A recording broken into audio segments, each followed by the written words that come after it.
Sairam students, let's begin with the Class 8 Political Science, Chapter number 3, Why Do We Need a Parliament? The fourth part of this chapter today. Let's go through the content. We have already completed with the introduction. Why should people decide? We have learnt in our first session. Then the second, we have learnt about the people and their representatives. Then in the last session, we learnt about the role of the parliament. In that role of the parliament, we learnt important that are the functions of the parliament, right? Just have a quick summary of what we learned, what we have done in our third session. In that, we learnt about the functions of the parliament, that is to select the national government. In that, we saw after the election, party wise list of elected representatives is made. Then we have seen that to make the national government, it is essential to get the majority in Lok Sabha. The total number of seats available in Lok Sabha is 545. Out of that, 272 seats should be there with the to make the government. So if the party is in majority, only then that party can be the ruling party. Correct. The leader of the majority party is invited by the president to form the government or the ruling party, and then he or she becomes the prime minister. This is what we have seen. Then we learnt about the coalition government also. Correct. What was that? When it is difficult for a single party to have the majority, to show the majority, then that party can join with any other different political parties, and they can come together and form coalition, and that government will be called as a coalition government. Then we saw about the second important function of the parliament was to control, guide, and inform the government, right? In that, we learned that about the question hour. The parliament in begins with a question hour, and we learned what is that question hour. We saw that it's an important mechanism through which MPs elicit information about the working of the government, and it is also a very important way through which the parliament can control the executive. Correct. Then we saw the third important function was the lawmaking. Then lawmaking is also one of the significant function of parliament. Correct. This is what we have done in the third session. Now, the last topic, who are the people in parliament? Now, who are the people in parliament? Parliament has more and more people from different backgrounds. For example, there are more rural members as also members from many regional parties. So groups and peoples that were till now unrepresented are beginning to get elected to parliament. There has also been an increase in political participation from the Dalits and the backward classes. Let us look here. Here, one table has been shown to you here. The percentage of the population who voted in Lok Sabha elections in different years. See, looking at the percentages and year after year, you can judge here what is there.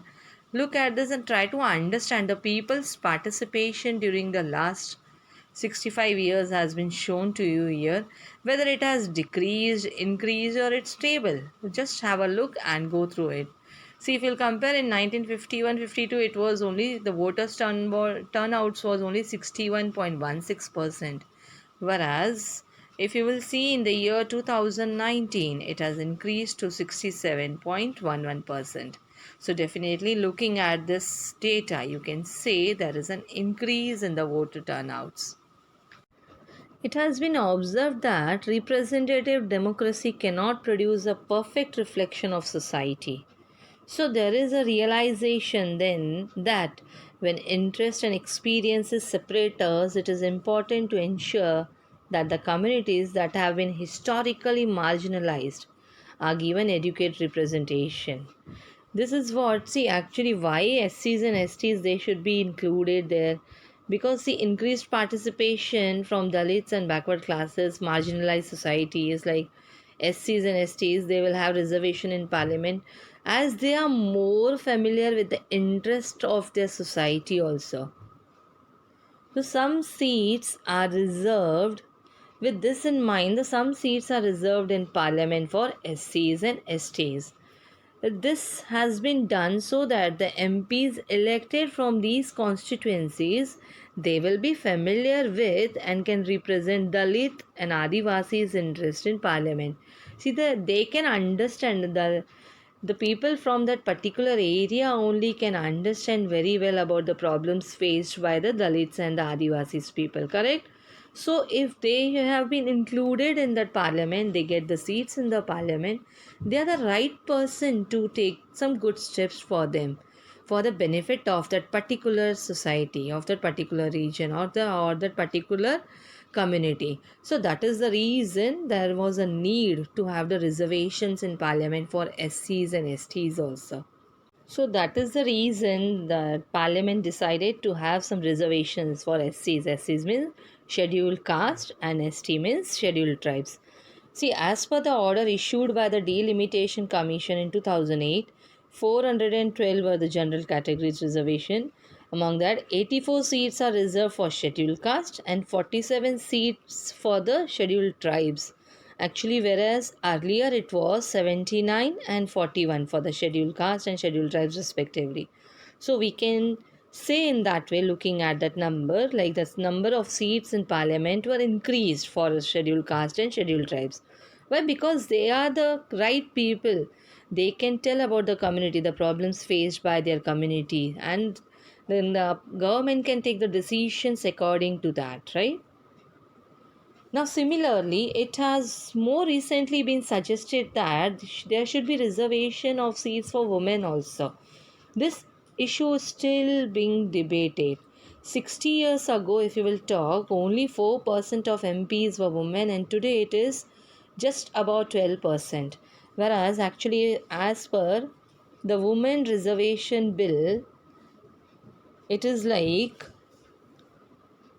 33% that passed in the Parliament of India, which proposed to amend the Constitution of India to reserve 33% of all seats in the lower house of Parliament of India, that is in the Lok Sabha.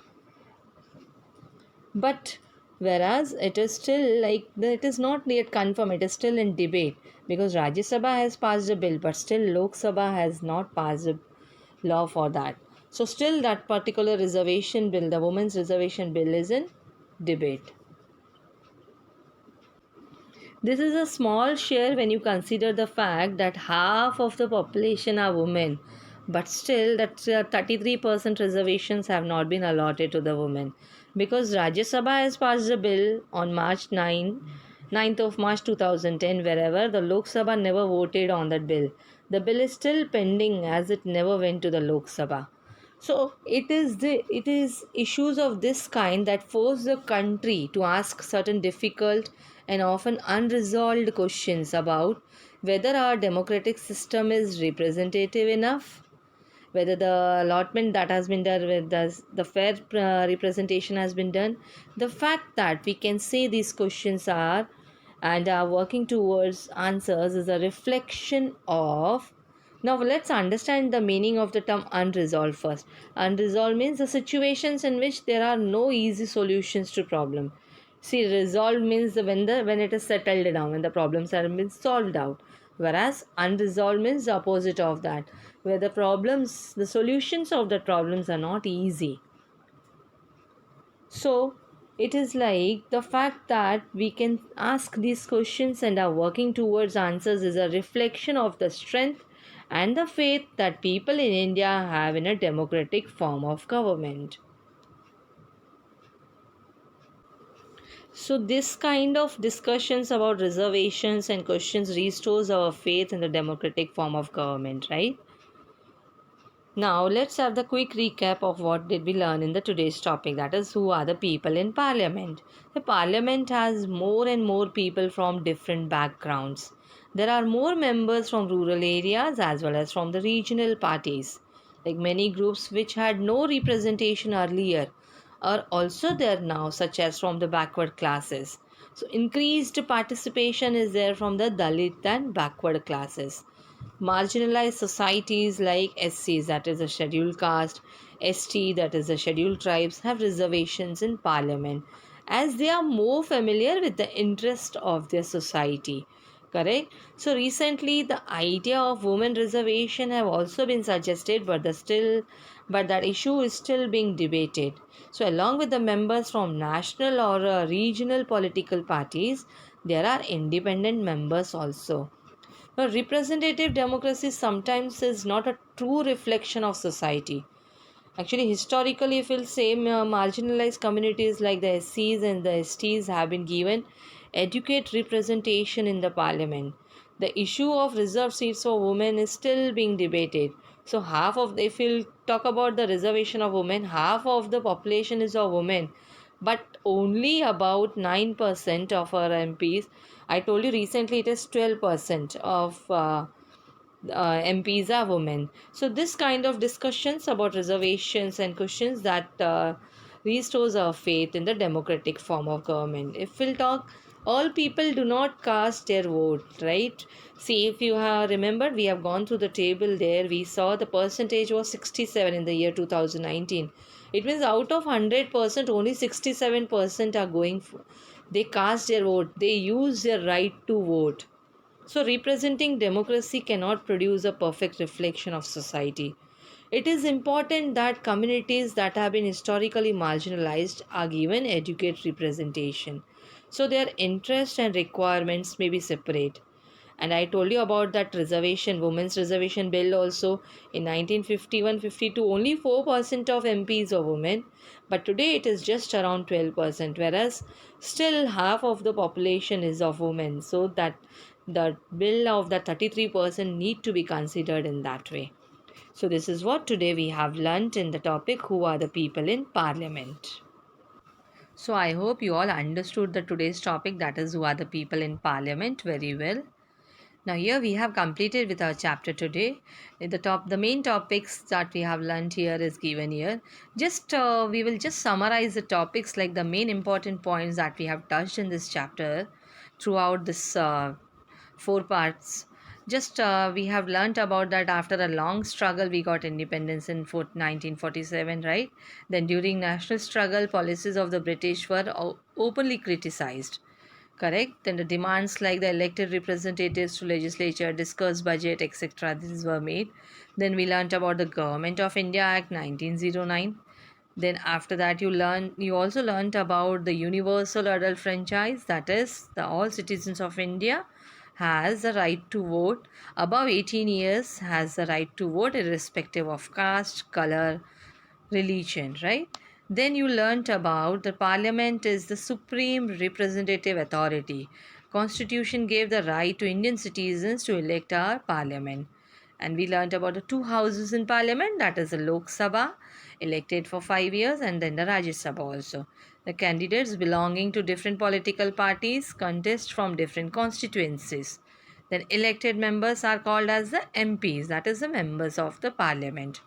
Then we learnt about the coalition government. The majority party forms the government and elects the leader or prime minister of the nation. In case if the party doesn't have majority, then the coalition is formed. Then that government formed through coalition is called as the coalition government. Then the main function of parliament is to legislate, that is to elect the national government, to control and guide the national government, and also to have the law making policies, that is to control the executives also. Then we saw the representative democracy should have the representation of reservations for the SC, that is scheduled caste, scheduled tribes, as well as for the women also.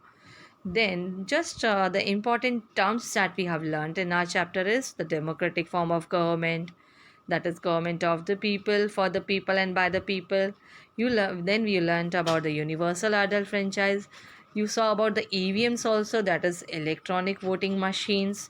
Then you are learnt about the coalition in Rajya Sabha, Lok Sabha. Even we learnt about the ruling party, the political party, or the combination of the political parties with more than 50% members is termed as the ruling party, whereas the opposition was the combined strength of all the political parties in the parliament with less than 50% of the representative, that is called as opposition party. Then we saw the leader of the ruling party in Lok Sabha is the prime minister, right? So this is what we have completed with our chapter. Now here a quiz time. Let's begin with the quiz here now. Who elects the members of the Rajya Sabha? That is the citizens of the country by secret ballot. or elected members of the state legislative assemblies, or elected members of the Lok Sabha? Yes, the correct answer is the elected members of the state legislative assemblies. Representatives to the parliament are chosen by the dash. Is it the government, rulers, or people? Yes, it is people. Then the group of people who work together to implement the laws made by the parliament are named as, is it executive, is it member, or is it prime minister? Yes, it's executive. Then in our country, what is the term of the Lok Sabha election? Is it the 4 years, is it 3 years, or is it 5 years? Yes, this is 5 years.